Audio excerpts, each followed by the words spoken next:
À première vue, tout porte à croire que Bernard Poujol élève des canards. Hop. Youp, youp, youp, youp, youp, youp, youp, youp. Mais la réalité est tout autre. Allez. Cet agriculteur camarguais produit du riz. Ces canards sont des auxiliaires très précieux. Là, on attrape les canetons pour les amener à la rizière. C'est le dernier jour de leur présence à la maison. On les a élevés pendant un mois ici. Et là, ils vont découvrir la liberté et leur travail.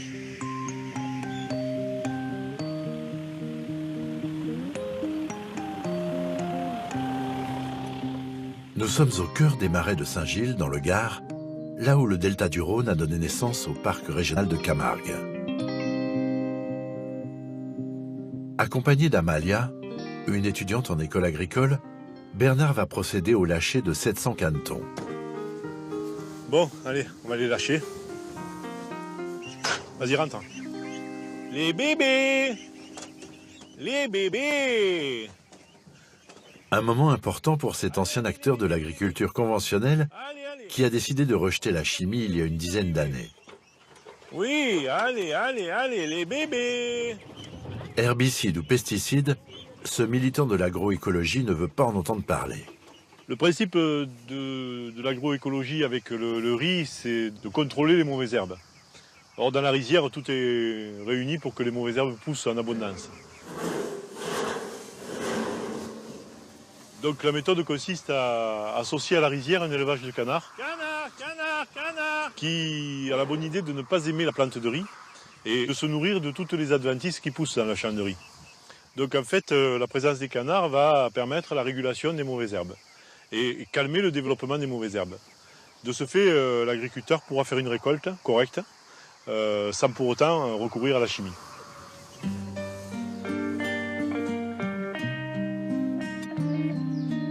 Les marais camarguais n'ont pas toujours été des terres de culture. Pendant des générations, la désertification par le sel venu de la Méditerranée a réduit à néant bien des efforts en la matière.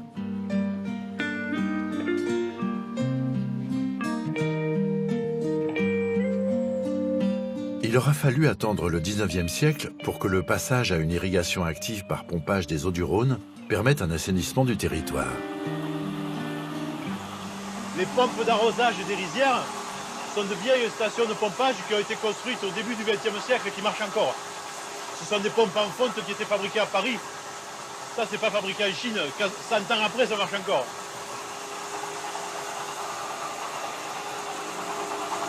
C'est de la brosse mécanique, simple. Et l'eau passe par là et sort par là-bas.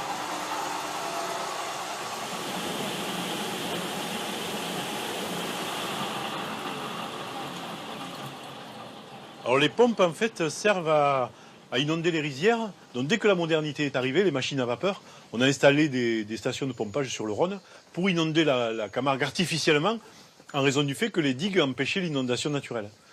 En Camargue, on est un peu conservateur, quoi, donc on fait marcher le vieux longtemps, quoi. Voilà.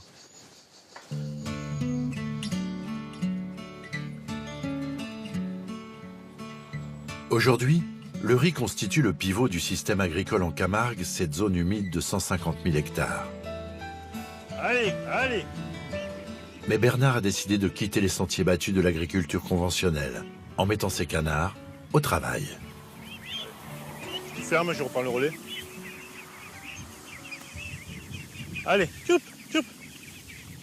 Il y en a 700 là, dans le groupe. Doucement, doucement. La parcelle fait presque 3 hectares. Allez. Donc il y a une charge d'environ un peu plus de 200 canards à l'hectare. On leur apporte un peu à manger pour qu'ils soient toujours familiers. Allez. Et l'objectif, c'est qu'ils fassent comme les canetons qu'on voit là-bas, qu'ils se dispersent dans le champ de riz et se nourrissent des mauvaises herbes. Donc notre boulot maintenant avec Amalia, ça va être de prévenir à ce que les canards ne se fassent pas attaquer par les prédateurs et de faire en sorte qu'ils restent dans la rizière. Allez, allez, allez, allez. Cette méthode, très ancienne, vient du Japon. Hop là les bébés, allez. Bernard l'a découverte par hasard lors d'un voyage de loisirs. Allez, on y va. Il lui a fallu 5 ans pour l'adapter parfaitement dans son marais camarguais. Hop, allez. Allez, on y va. Allez, allez. Aujourd'hui, il obtient un rendement de 4 tonnes à l'hectare. Un quart de moins seulement que les riziculteurs conventionnels qui utilisent des produits chimiques en quantité. Et quand on entend dans les télés, les radios, que le bio ne peut pas nourrir la planète, c'est un mensonge. C'est un mensonge de propagande même presque. Parce que le bio pourrait facilement nourrir la planète. Simplement, c'est une nouvelle agriculture naissante qui mériterait d'être approfondie techniquement. Et ici, on est un petit peu dans une sorte de laboratoire qui va tellement bien à la Camargue que c'est une histoire qui mérite d'être continuée. Voilà. Les canards sont des animaux bien adaptés à la vie des marais. Plus au nord, les canards de Bernard Poujol ont eux aussi bien travaillé. Durant tout l'été, ils ont mangé les mauvaises herbes dans les rizières de Camargue.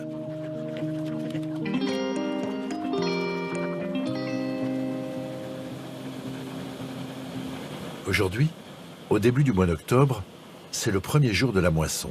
Les canetons ont grandi et ont été mis au repos pour l'hiver. Grâce à eux, la récolte s'annonce prometteuse. Le riz est arrivé à maturité. Les canards ont fait leur boulot tout au long de l'été. Et là, maintenant, on ramasse le fruit de notre travail. C'est une belle journée parce que le résultat est très, très, très intéressant. On a autour de 6,5 tonnes hectares de récolte, là, à vue de nez, hein, dans les premiers résultats, ce qui est très, très beau. Fidèle à sa démarche agroécologique, Bernard procède à une récolte qui respecte le vivant et le milieu naturel. Et lorsqu'il utilise une moissonneuse-batteuse, il se débrouille pour recycler tout ce qui pourrait ressembler à du déchet organique. Au sortir du batteur, la paille est broyée, elle va être réincorporée au sol et va servir de nourriture pour le sol. C'est de l'engrais naturel. À la fin de la moisson, dans quelques jours, je vais réinonder la parcelle et je vais y remettre les canards à l'intérieur. Ils vont y passer l'hiver et ils vont, par leur piétinement et par leur déjection, ils vont incorporer toute cette matière organique dans le sol. Et ils vont faire en sorte qu'elle se métabolise et qu'elle devienne de la nourriture pour la terre. C'est du gagnant-gagnant. Les canards vont continuer à travailler tout l'hiver. Les fumées qu'on voit à l'horizon, ce sont mes voisins en culture conventionnelle qui brûlent leur paille. C'est vraiment une perte sèche, puisque cette matière organique part en fumée, pollue, alors que nous, on l'incorpore au sol, on maintient le carbone et on enrichit la terre. Combien on est là de 6 tonnes 7. Ouais. Ah, c'est vraiment génial. Et l'humidité On est à 15.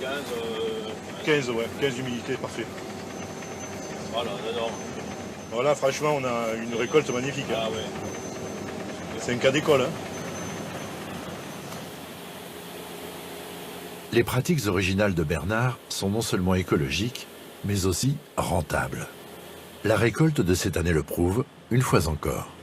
Voilà la récolte 2018, c'est très joli, très beau grain, bien rempli. En plus avec le rendement qu'on a là, c'est vraiment très bien. C'est vraiment très bien, très très beau, une belle qualité. Hein. Tu montes là-haut, tu as une manivelle, tu tournes la manivelle et ça couvre là-haut. On vit de notre métier. C'est pas une agriculture de clochard, c'est une agriculture performante. C'est une agriculture qui non seulement respecte le vivant, mais en plus, économiquement, est saine. Je dois rappeler quand même que notre entreprise est une petite entreprise agricole. Nous cultivons chaque année, sur une 50aine d'hectares, à peu près 20 hectares de riz. Ce qui est très peu. La plupart des agriculteurs en conventionnel font entre 100 et 200 hectares minimum. Et nous, avec 20 hectares, on vit. Je ne m'attendais pas à une si belle récolte quand même, hein, je dois avouer.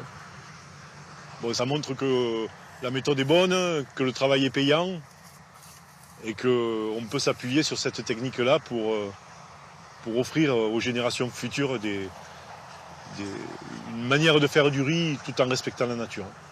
Ça, c'est important. C'est très, très précieux.